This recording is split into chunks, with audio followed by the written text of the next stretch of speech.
بسم اللہ الرحمن الرحیم۔ دورہ تفسیر القرآن، آج ہمارا درس نمبر 9 ہے۔ سورہ بقرہ اس کی تفسیر کو ہم نے شروع کیا ہوا تھا، تو اس کا پہلا رکوع مکمل ہوا، تو دوسرے رکوع کی ابتدا ہم کرتے ہیں۔ آیت نمبر 8 سورہ بقرہ۔ اللہ کریم جل جلالہ قرآن مقدس میں ارشاد فرماتا ہے، وَمِنَ النَّاسِ مَن يَقُولُ آمَنَّا بِاللَّهِ وَبِالْيَوْمِ الْآخِرِ وَمَا هُمْ بِمُؤْمِنِينَ۔ ترجمہ کنز ایمان، اور کچھ لوگ کہتے ہیں کہ ہم اللہ اور پچھلے دن پر ایمان لائے، وہ ایمان والے نہیں۔ اب جو پچھلی آیات ہم نے بیان کی اور جو آگے بیان کریں گے، پہلے ہم اس کا ربط بناتے ہیں، اس کا تعلق بناتے ہیں۔ اس سے پہلی آیات میں خالص ایمان والوں کا ذکر اور خالص کافروں کا ذکر ہوا۔ اب ان منافقوں کا ذکر فرمایا جا رہا ہے جو دل سے کافر تھے لیکن زبان سے اپنے آپ کو مسلمان کہتے اور زبان سے اسلام کا دعویٰ کرتے، مومن بننے کی کوشش کرتے، لیکن دل سے وہ کیا تھے؟ کافر تھے۔ اب چونکہ منافقوں کی جو حالت تھی وہ ایمان اور کفر کے درمیان تھی، تو لہٰذا اس لیے ان کا جو ذکر ہے ان دونوں کے بعد رکھا گیا، اور درمیانی چیز کی جب حیت اور اس کی حقیقت کو معلوم کرنا ہو تو اس کے لیے یہ بات ضروری ہے کہ جب اس کے دونوں کنارے معلوم ہو، تو ہم نے دونوں کناروں کے درمیان مطلب اس کی حقیقت کو جاننا ہے، تو لہٰذا پہلے مسلمانوں اور کافروں کا ذکر ہوا، تو اب ان کی کیفیت ہمیں معلوم ہو جائے گی کہ منافق جو ہیں شان نزول اس کا کیا ہے۔ وَمِنَ النَّاسِ مَن يَقُولُ آمَنَّا بِاللَّهِ وَبِالْيَوْمِ الْآخِرِ کے وہ لوگ کہتے تھے کہ ہم اللہ اور قیامت کے دن پر ایمان لائے، لیکن وہ ایمان والے نہیں، تو اس کا شان نزول کیا ہے؟ آخر وہ ایمان کیوں نہیں لائے؟ اس کا سبب کیا ہے؟ بیس کیا ہے؟ بنیاد کیا ہے؟ تو مدینہ منورہ میں ایک شخص عبداللہ بن ابی، جس کو منافقوں کا سردار کہا جاتا تھا، جس کو وہاں پہ اچھی نگاہ سے دیکھا جاتا تھا اور قریب ہی تھا کہ اس کو وہاں کا سردار بنایا جائے۔ کہتے ہیں کہ لیکن جب آفتاب اسلام حضور نبی پاک صلی اللہ تعالیٰ علیہ وآلہ وبارک وسلم وہاں پہ تشریف لائے، تو مدینہ والوں کے جو دل تھے وہ نبی پاک صلی اللہ تعالیٰ علیہ وسلم کی محبت میں رنگین ہو گئے۔ اسلام کے اندر ان کے دل جو ہے وہ منور ہوئے، ان کے دلوں سے جو ہے نا اسلام کا نور چمکنے لگ گیا۔ تو جیسے جیسے یہ شہرت ملی، اسلام کو عظمت و شان ملی اور عقائد عالم علیہ السلام کی محبتیں لوگوں کے دلوں میں آئیں، تو اس سے یہ فرق پڑا کہ لوگوں کا جو رجحان تھا وہ عبداللہ بن ابی سے دور ہو گیا۔ اب لوگوں کے دل میں اس عبداللہ بن ابی کی کیا ہوئی؟ نفرت جاگی۔ تو اس نے خیال کیا کہ اگر میں ظاہر طور پر مسلمانوں کا اب مخالف رہوں، میں مسلمانوں کی مخالفت کروں تو میری خیر نہیں، کیونکہ نبی پاک علیہ السلام آ گئے تو اب تو یہ لوگ مجھے نہیں چھوڑیں گے۔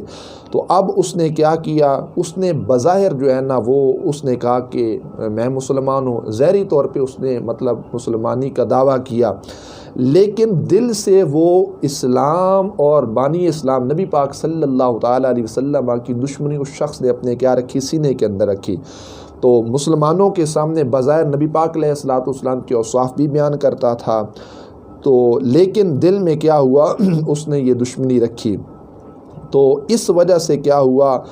جس سے اس کی ایک پوری جماعت بن گئی، منافقوں کی ایک جماعت، اور یہ منافقوں کی جماعت کا سردار اس کو بنایا گیا، مطلب منافق اندر سے اور باہر سے، اور جس کو عرف عام میں کہا جاتا ہے۔ تو اس وجہ سے ان لوگوں کی کیفیت، ان لوگوں کی حالت حیت کو قرآن مقدس، قرآن مجید برہان رشید میں بیان کیا گیا۔ وَمِنَ النَّاسِ کچھ لوگ کہتے ہیں کہ ہم ایمان لائے، اللہ اور پچھلے دن پر ایمان لائے، حالانکہ وہ ایمان والے نہیں۔ کہتے تو ہیں زبان سے کہ ہم اللہ کو بھی مانتے ہیں، قیامت کے دن کو بھی مانتے ہیں، لیکن وہ حقیقتاً ایمان لانے والے نہیں ہیں۔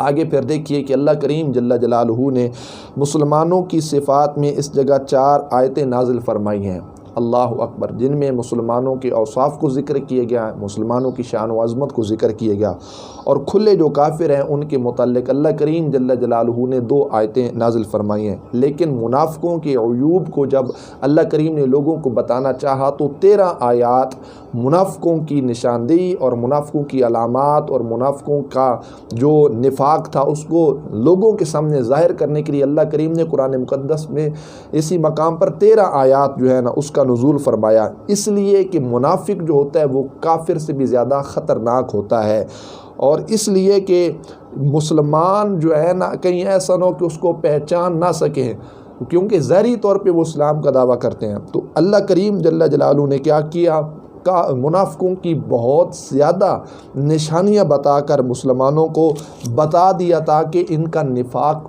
پہچاننے کے اندر آسانی پیدا ہو، دقت، مشکل، تکلیف پیدا نہ ہو کہ کوئی شخص اس کو نہ پہچان سکے۔ تو یہ ساری وہ چیزیں اللہ کریم جل جلالہ 13 آیات میں ان کے عیوب، عیبوں کو ذکر فرمایا تاکہ مسلمان اس کو صحیح انداز کے ساتھ پہچان سکے۔ اس لیے کہ مسلمانوں سے وہ تعلق رکھتے ہیں تاکہ مسلمان تعلق رکھنے میں بھی احتیاط کریں، مسلمانوں کی صحبت کو اختیار کرتے ہیں، ان کے ساتھ نمازیں ادا کرتے ہیں، تو مسلمان ہر قسم کے لحاظ سے احوط کریں، احتیاط کریں، ان منافقوں سے بچیں۔ پھر منافق جو ہے اس کو زیادہ خطرناک بنایا گیا، اس کی وجہ کیا ہے، اس کی بنیاد کیا ہے، منافق کیوں کافر سے زیادہ خطرناک ہے؟ اس لیے کہتے ہیں اس میں چند وجوہات ہیں۔ وجوہات کیا ہیں؟ کہتے ہیں کافر تو فقط کافر ہوتا ہے، لیکن جو منافق ہوتا ہے وہ ساتھ دھوکے باز بھی ہوتا ہے۔ کافر تو فقط کافر ہوتا ہے، لیکن جو منافق ہوتا ہے وہ جھوٹا بھی ہوتا ہے۔ کافر تو فقط کافر ہوتا ہے، لیکن جو منافق ہوتا ہے وہ دھوکے باز بھی ہوتا ہے۔ کافر تو کافر فقط کفر کرنے والا ہوتا ہے، لیکن جو منافق ہوتا ہے وہ مذاق اڑانے والا ہوتا ہے، اسلام کا استہزاء ٹھٹھا بنانے والا ہوتا ہے۔ تو اس لیے اللہ کریم جل جلالہ نے منافقوں کے عیوب بیان کرنے کے لیے 13 آیات کا نزول فرمایا۔ یہاں پہ پھر ایک اعتراض ہوتا ہے کہ منافقین اللہ اور قیامت کو دل سے مانتے ہیں، پھر قرآن کریم نے ان کو اس سے ماننے سے انکار والا کیوں فرمایا کہ یہ لوگ قیامت کو نہیں مانتے، اللہ کو نہیں مانتے، حالانکہ منافق ظاہری طور پہ رب کو بھی مانتے ہیں، اللہ کو بھی مانتے ہیں اور قیامت کے دن کو بھی مانتے ہیں۔ تو اس کا جواب بڑے ہی اچھے انداز میں، اس کا جواب یہ ہے کہ اللہ کریم جل جلالہ کو اولاد والا اور قیامت کو اپنی نجات کا دن مانتے تھے۔ دونوں باتیں صریح انداز میں غلط ہیں، بلکہ کفر کہ اللہ کریم جل جلالہ اولاد سے پاک، اللہ کے لیے کوئی ماں باپ نہیں، اللہ کو کسی نے پیدا نہیں کیا، نہ اللہ کی کوئی اولاد ہے۔ جبکہ منافقوں کا نظریہ اعتقاد کیا تھا کہ اللہ کی اولاد ہے، اور پھر قیامت کو فقط اپنی نجات کا دن ماننا، تو یہ دونوں باتیں بالکل غلط ہیں۔ پھر اللہ اور قیامت کے دن پہ ایمان کیسے؟ پہلا جواب اس کا۔ اور دوسرا جواب یہ ہے کہ نبی پاک علیہ الصلوۃ والسلام کو بغیر مانے کسی چیز کا ماننا معتبر نہیں ہے۔ کہ منافق وہ نبی پاک علیہ السلام کو مانتے نہیں، پھر کہے کہ ہم اللہ پر ایمان لائے، آخرت کے دن پر ایمان لائے۔ تو جب حضور کو نہیں مانا تو سمجھو اللہ کو نہیں مانا، حضور کو نہیں مانا تو سمجھو قیامت کے دن کو نہیں مانا، کیونکہ توحید کے نزدیک معتبر نبوت نبی پاک علیہ الصلوۃ والسلام کی ذات کریمہ ہے، سرکار ہی ہیں جو توحید کی جو ہے نا حقیقت لوگوں تک پہنچانے والے ہیں۔ تو جب سرکار کو ہی نہیں مانا تو سمجھو یہ حقیقت میں توحید کو ہی نہیں ماننے والے۔ تو چونکہ انہوں نے اللہ کے محبوب علیہ الصلوۃ والسلام کا انکار کیا، تو سمجھو انہوں نے نبی پاک علیہ الصلوۃ والسلام کا انکار کیا، تو حقیقتاً کیا انہوں نے اللہ کریم جل جلالہ کا کیا کیا؟ انکار کیا۔ آگے اللہ کریم جل جلالہ قرآن مقدس، قرآن مجید، قرآن رشید میں کیا ارشاد فرماتا ہے؟ یخادعون اللہ والذین آمنوا وما یخدعون الا انفسهم وما یشعرون۔ ترجمہ کنز الایمان، اعلیٰ حضرت بریلوی رحمۃ اللہ علیہ فرماتے ہیں فریب دیا چاہتے ہیں اللہ اور ایمان والوں کو۔ یہ منافق اللہ کو معاذ اللہ دھوکہ دینا چاہتے ہیں، اور کن کو؟ ایمان والوں کو، اور حقیقت میں فریب نہیں دیتے مگر اپنی جانوں کو، اور انہیں شعور نہیں ہے۔ منافق اللہ کو اور ایمان والوں کو کیا دینا چاہتے ہیں؟ دھوکہ دینا چاہتے ہیں، فریب دینا چاہتے ہیں، لیکن یہ حقیقتاً اللہ اور ایمان والوں کو فریب نہیں دے رہے، بلکہ یہ کیا کریں؟ یہ تو اپنے آپ کو کیا دینا چاہتے ہیں؟ فریب دینا چاہتے ہیں، دھوکہ دینا چاہتے ہیں۔ اس کی وجہ کیا ہے؟ کہ منافق اللہ کریم جل جلالہ کو دھوکہ دینا چاہتے ہیں، لیکن وہ اللہ کو دھوکہ نہیں دیتے، مگر کیا ہے؟ اپنے آپ کو دھوکہ دیتے ہیں۔ تو اس کی وجہ کیا ہے؟ کیونکہ اللہ کریم جل جلالہ کو یہ دھوکہ دینے کی کوشش کرتے ہیں، لیکن اللہ کریم جل جلالہ کو کوئی بھی دھوکہ نہیں دے سکتا۔ اور اس کے متعلق مزید فرمایا کہ منافقین در حقیقت اپنے آپ کو دھوکہ دے رہے ہیں۔ وجہ کیا ہے؟ کہ جو شخص اعلیٰ چیز کو چھوڑ کر ادنا کو اختیار کرے اور پھر اپنے آپ کو کامیاب جانے، تو وہ شخص انتہائی قسم کا بے وقوف انسان ہے، کہ وہ اعلیٰ چیز کو چھوڑ کر ادنا کی طرف جا رہا ہے، تو منافقین نے دین کو چھوڑا اور دنیا کو اختیار کیا اور اس پر خوش ہوئے، تو یہ پھر کیسے ممکن ہو سکتا ہے؟ لیکن دنیا بھی ان کے ہاتھ میں نہ آئی، بلکہ رسوائی ذلت ان کے نصیب میں آئی۔ تو اصحاب رسول صلی اللہ علیہ وسلم نے کیا کیا؟ دنیا کو چھوڑا دین کی خاطر، تو کیا ہوا؟ دنیا بھی لونڈی بن کر اصحاب رسول صلی اللہ علیہ وسلم کے قدموں میں آ گئی۔ اور پھر اس کا دوسرا جواب یہ ہے، منافق اللہ کا دھوکہ دیتے ہیں، معاذ اللہ، دھوکہ دینے کی کوشش کرتے ہیں۔ حالانکہ دھوکہ اور فریب تو اس شخص کو دیا جاتا ہے، اس ذات کو دیا جاتا ہے کہ جس سے حقیقت جو ہے وہ چھپی ہوئی ہو، اس کو فریب دیا جاتا ہے۔ حالانکہ اللہ کریم جل جلالہ کی ذات کریمہ جو ہے، اللہ کریم کی ذات کو اگر دیکھا جائے تو اللہ کریم جل جلالہ غیوب کو جاننے والا ہے، اللہ سے کچھ بھی نہیں چھپا۔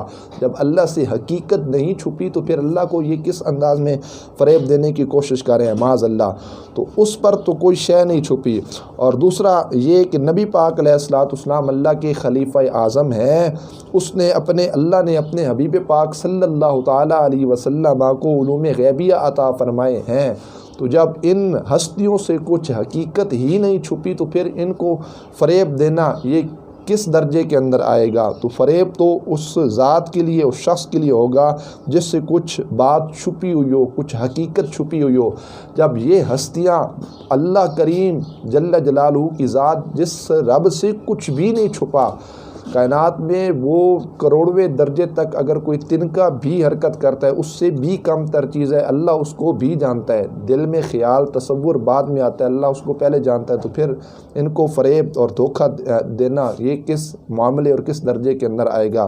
تو لہٰذا منافق اللہ کو معاذ اللہ دھوکہ نہیں دے رہے، یہ کیا کر رہے ہیں؟ خود کو، اپنے آپ کو کیا کر رہے ہیں؟ دھوکہ دینے کی کوشش کر رہے ہیں۔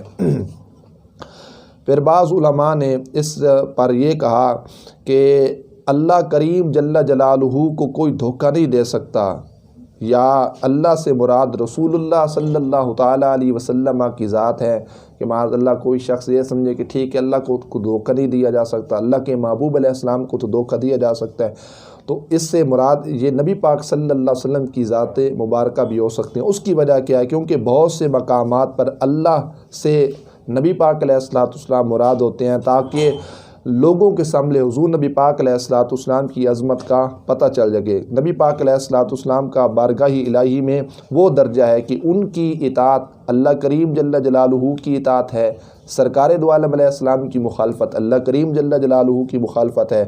ان کو دھوکہ دینا اللہ کو دھوکہ دینا ہے۔ تو اسی طرح نبی پاک علیہ الصلوۃ والسلام کی بیعت کرتے ہیں، وہ حقیقتاً اللہ کی بیعت کرتے ہیں، اللہ کا ہاتھ ان کے ہاتھوں پہ ہوتا ہے۔ نبی پاک علیہ الصلوۃ والسلام نے کنکری نہیں ماری، بلکہ اللہ کریم جل جلالہ نے کیا کیا؟ کنکریاں ماری ہیں۔ تو اس قاعدہ سے یہاں فرمایا جا رہا ہے کہ منافقین اللہ کو یعنی نبی پاک صلی اللہ تعالیٰ علیہ وسلم کو دھوکہ دے رہے ہیں۔ اور اگر بالخصوص یہ مثال یہ معنی بھی مراد لیا جائے کہ وہ نبی پاک علیہ السلام کو دھوکہ دینے کی کوشش کر رہے تھے، تو سرکار دو عالم علیہ السلام کو دھوکہ دینا حقیقتاً اللہ کریم جل جلالہ کو دھوکہ دینا یہاں پہ مراد ہوگا۔ تو جب رب سے کچھ چھپا ہی نہیں ہے تو پھر کس بات کا دھوکہ دے رہے ہیں؟ تو لہٰذا منافقوں کی کیا علامت ہے؟ یخادعون اللہ، وہ دھوکہ دیتے ہیں، کہ دھوکہ فریب دینا چاہتے ہیں اللہ کو اور ایمان والوں کو، لیکن وما یخدعون الا انفسهم، وہ دھوکہ نہیں دیتے مگر اپنے آپ کو، لیکن وہ شعور نہیں رکھتے۔ اللہ کریم جل جلالہ ارشاد فرماتا فی قلوبہم مرض فزادہم اللہ مرضا ولہم عذاب علیم بما کانوا یکذبون۔ اعلیٰ حضرت رحمۃ اللہ علیہ فرماتے ہیں ان کے دلوں میں بیماری ہے، تو اللہ کریم جل جلالہ نے ان کی بیماری اور بڑھائی، اور ان کے لیے دردناک عذاب ہے، بدلہ ان کے جھوٹ کا۔ فی قلوبہم مرض، ان کے دلوں میں کیا ہے؟ مرض ہے، مطلب ان کے دلوں میں کیا ہے؟ مرض ہے۔ تو اللہ کریم جل جلالہ نے کیا کیا؟ ان کے اس مرض کو بڑھایا۔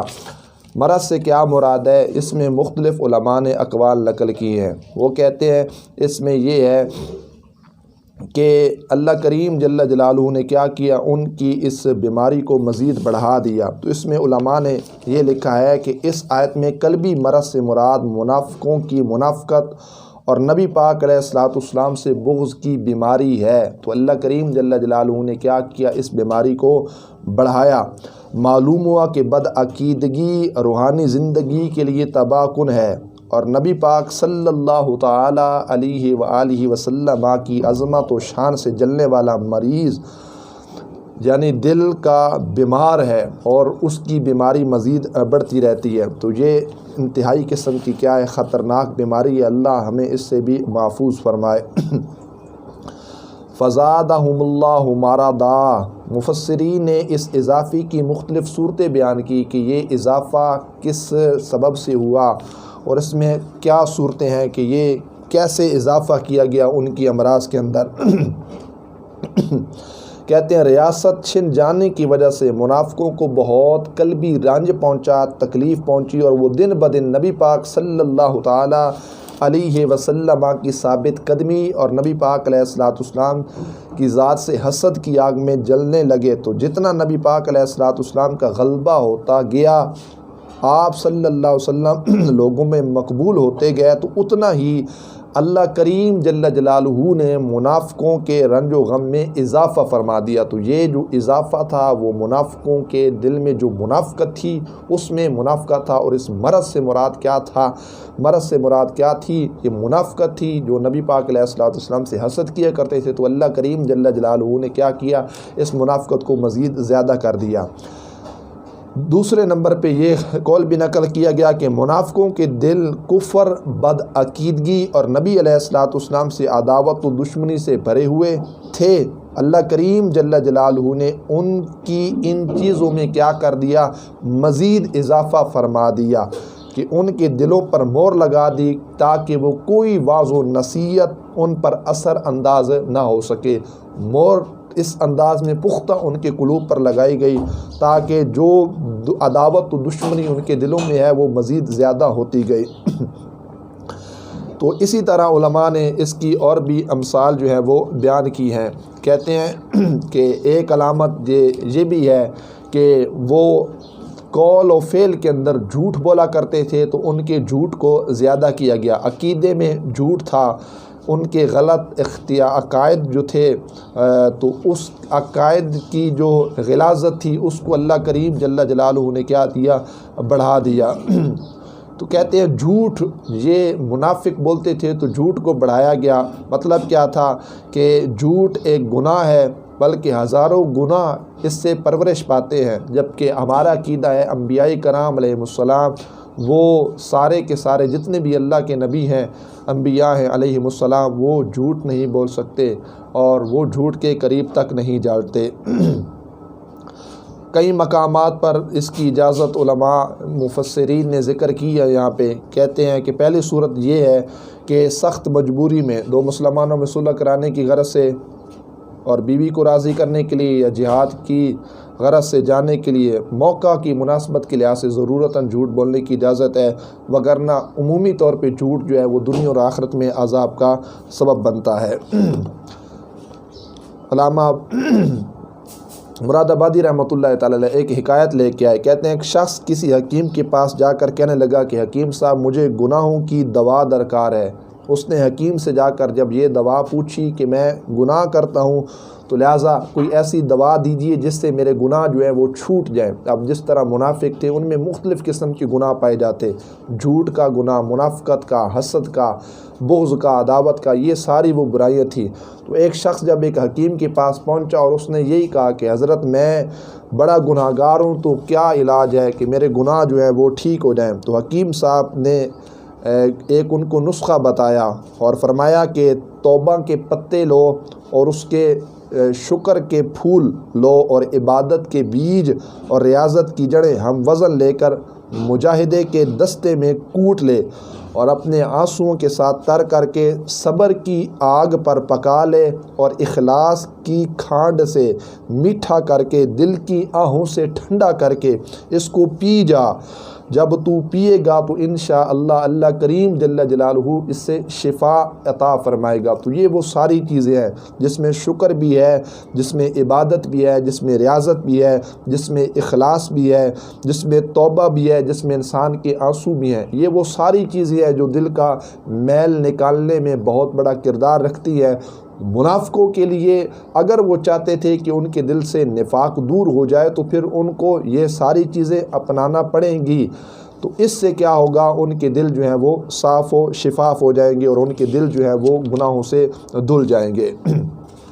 آگے اللہ کریم جل جلالہ قرآن مقدس قرآن مجید برہان رشید میں کیا ارشاد فرماتا ہے، وَإِذَا قِيلَ لَهُمْ لَا تُفْسِدُوا فِي الْأَرْضِ قَالُوا إِنَّمَا نَحْنُ مُصْلِحُونَ۔ اللہ فرماتا ہے اور جو ان سے کہا جائے کہ زمین میں فساد نہ کرو تو کہتے ہیں ہم تو سنوارنے والے ہیں۔ الا انہم هم المفسدون ولکن لا یشعرون۔ اللہ فرماتا ہے سنتا ہے وہی فسادی ہیں مگر انہیں شعور نہیں ہے۔ جو لوگ کہتے ہیں نا، جب ان سے کہا جائے کہ زمین میں فساد نہ کرو تو وہ کیا کہتے ہیں، ہم تو سنوارنے والے ہیں۔ اللہ فرماتا ہے خبردار، وہی کیا ہے فسادی ہے لیکن وہ کیا ہے، انہیں شعور نہیں ہے۔ ان سے جب کہا جائے کہ زمین کے اندر فساد نہ کرو تو وہ کیا کہتے ہیں، ہم تو فسادی نہیں ہیں۔ تو اللہ کریم جل جلالہ نے ان کے جواب میں کیا کہا، وہی فسادی ہیں لیکن وہ اس بات کا شعور نہیں رکھتے۔ آگے اللہ کریم جل جلالہ ارشاد فرماتا ہے قرآن مقدس قرآن مجید قرآن رشید کے اندر کہ وَإِذَا قِيلَ لَهُمْ آمِنُوا كَمَا آمَنَ النَّاسُ قَالُوا أَنُؤْمِنُ كَمَا آمَنَ السُّفَهَاءُ أَلَا إِنَّهُمْ هُمُ السُّفَهَاءُ وَلَكِنْ لَا يَعْلَمُونَ۔ یہ ایک اور علامت منافقوں کی بیان کی جا رہی ہے۔ جب ان سے کہا جائے ایمان لاؤ، وَإِذَا قِيلَ لَهُمْ جب ان سے کہا جائے آمِنُوا ایمان لاؤ، کما آمن الناس جیسے اور لوگ ایمان لائے، مطلب اس سے مراد اصحاب رسول صلی اللہ علیہ وسلم، مطلب جیسے صحابہ ایمان لائے تم بھی کیا لاؤ، ایمان لاؤ۔ قالو تو وہ کیا کہیں، انؤمن کما آمن السفہاء کیا ہم بے وقوفوں کی طرح ایمان لے آئیں۔ معاذ اللہ استغفر اللہ۔ حضور نبی پاک علیہ الصلوۃ والسلام کے اصحاب چاہے کوئی بھی ہو، ابو بکر صدیق رضی اللہ تعالیٰ عنہ سے لے کر حضرت سیدنا امیر معاویہ رضی اللہ تعالیٰ عنہم اجمعین تک ہر صحابی رسول صلی اللہ علیہ وسلم تعظیم و توقیر کے لحاظ سے ہمارے لیے ضروری ہے کہ ہم کیا کریں، ان کی ہرگز کسی لحاظ سے ان کی بے ادبی نہ کی جائے۔ اب انہوں نے کتنے واضح انداز میں کہا کہ کیا ہم ان کی طرح ایمان لے آئیں، مطلب معاذ اللہ بے وقوفوں کی طرح احمقوں کی طرح ہم ایمان لے آئیں۔ تو اس سے اشارہ کہاں تھا، حضور کے صحابہ کرام علیہم رضوان کی طرف۔ اللہ فرماتا ہے الا انہم هم السفہاء ولکن لا یعلمون۔ اللہ فرماتا ہے کہ سن لو، بے شک کیا ہے، یہی لوگ بے وقوف ہیں مگر یہ جانتے نہیں ہیں۔ یہ جو اصحاب رسول صلی اللہ تعالیٰ علیہ وسلم آپ کو کہتے ہیں نا کہ یہ معاذ اللہ ہم ان کی طرح ایمان لائیں، بے وقوفوں کی طرح، معاذ اللہ انہوں نے سرکار کے صحابہ کو بے وقوف کہا، تو اللہ نے کہا حضور کے صحابہ تو بڑی شان و عظمت والے ہیں، بلکہ یہ کیا ہیں، یہ تو خود بے وقوف ہیں۔ اور اس میں روایت سنیے گا، حضرت ابو سعید خدری رضی اللہ تعالیٰ عنہ فرماتے ہیں کہ نبی پاک علیہ الصلوۃ والسلام نے ارشاد فرماتے ہیں میرے صحابہ کو گالی گلوچ نہ کرو، سرکار نے سختی سے منع کیا ہے۔ ان کا مقام یہ ہے کہ اگر تم میں سے کوئی احد پہاڑ برابر بھی کیا کرے سونا اللہ کی بارگاہ میں خرچ کر دے تو اس کا ثواب میرے کسی صحابی کے ایک مد یعنی کہ چھوٹی سی مقدار میں بھی اگر وہ یا اس آدھی مد تھوڑی سی نکی سی مقدار میں بھی کیا کرے خرچ کرے تو وہ ایک احد پہاڑ جو سونے کا ہو، وہ اس چھوٹی سی چیز جو صحابی رسول صلی اللہ علیہ وسلم اللہ کی بارگاہ میں دیں گے، وہ سونے کا پہاڑ اس کا مقابلہ نہیں کر پائے گا۔ ایک طرف سونا، پھر سونا نہیں، احد پہاڑ جتنا سونا کروڑوں اربوں خربوں ایک بندہ اللہ کی بارگاہ کے اندر دے دے، اور ایک طرف دوسری طرف صحابی رسول صلی اللہ علیہ وسلم تھوڑی سی چیز جو ہے نا اللہ کی بارگاہ میں دے تو وہ احد پہاڑ جتنا جو سونا خرچ کیا جائے گا وہ اس تھوڑے سے چیز کے برابر نہیں ہو سکتا۔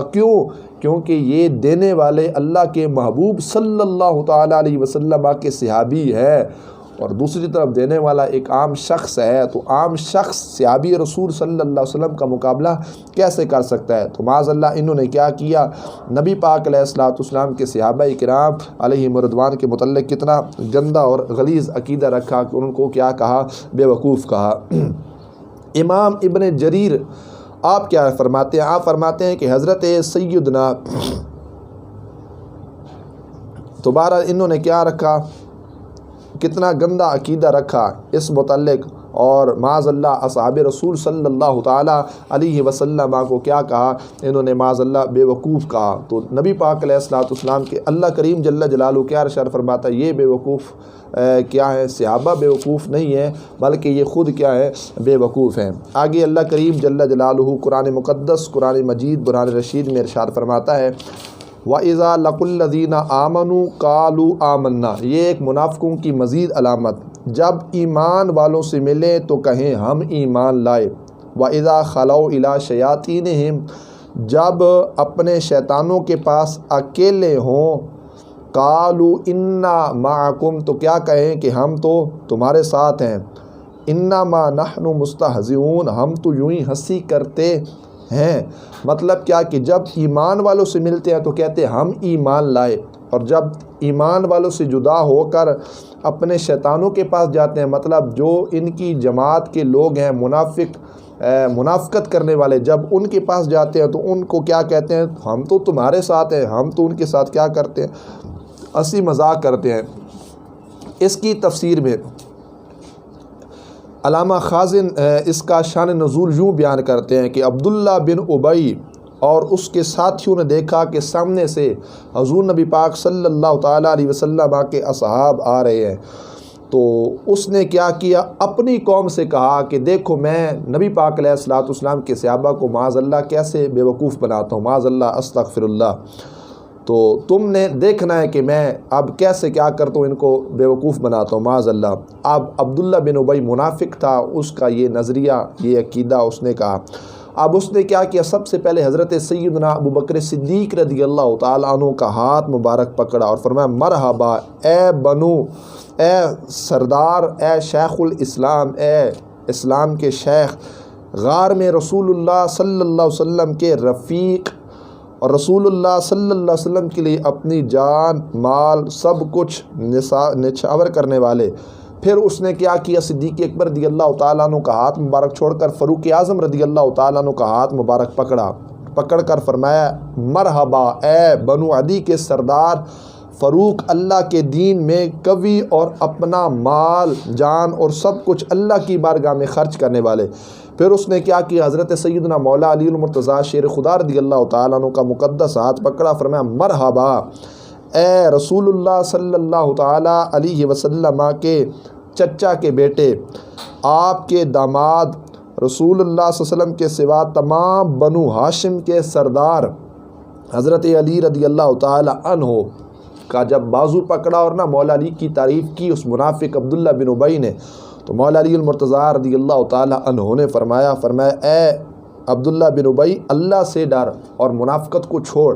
جانتے تھے مولا علی، تو یہ منافقوں کی یہ علامت بھی بیان کی گئی کہ بظاہری طور پہ جب وہ کسی کو دیکھتے ہیں تو ظاہری طور پہ منہ پہ کیا کرتے ہیں، تعریف کرتے ہیں، حالانکہ دل میں وہ اس تعریف کے مطلب وہ کہتے ہیں کہ یہ جو اگلا انسان ہے جس کی ہم ظاہری طور پہ تعریف کریں، وہ دل میں اس چیز کے قائل ہرگز نہیں ہوتے۔ تو منافقوں کی ایک علامت یہ بھی ذکر کی گئی ہے کہ وہ کیا کریں گے، دل سے کیا، زبان سے کیا کریں گے، جب بھی کوئی بندہ ملے گا تو اس کی کیا کرنے لگ جائیں گے، تعریف کرنا شروع کر دیں گے۔ تو یہ منافقوں کی ایک علامت ہے کہ جب بھی کوئی بندہ ملے گا اس کو پمپ کرنا شروع کر دیتے ہیں، اس کی تعریف کرنا شروع کر دیتے ہیں۔ تو بہرحال مولا علی المرتضیٰ رضی اللہ تعالیٰ عنہ سے جب یہ کہا تو مولا علی المرتضیٰ جانتے تھے یہ شخص منافق ہے، تو آپ نے فرمایا کہ چھوڑ دے منافقت کو، یہ منافقت نہ کر۔ حالانکہ بظاہری طور پہ مولا علی المرتضیٰ رضی اللہ تعالیٰ عنہ کی تعریف ہو رہی تھی، لیکن مولا علی نے بتا دیا کہ ایسی تعریف جو زبان سے کی جائے لیکن دل میں وہ تعریف نہ ہو۔ تو مولا علی المرتضیٰ شیر خدا رضی اللہ تعالیٰ عنہ فرمانا یہ چاہتے ہیں کہ ایسی تعریف ہمیں بالکل قبول نہیں ہے کہ جس تعریف کا تعلق تو زبان کے ساتھ ہو لیکن دل سے تعریف نہ کی جائے۔ تو منافقوں کی اس علامت کو بیان کیا گیا۔ تو آپ مولا علی المرتضیٰ رضی اللہ تعالیٰ عنہ فرماتے ہیں منافق اللہ کی بدترین مخلوق ہیں۔ عبداللہ بن ابی نے کہا اے ابو الحسن ذرا ٹھہریے، خدا کی قسم میں نے یہ باتیں نفاق سے نہیں کہیں۔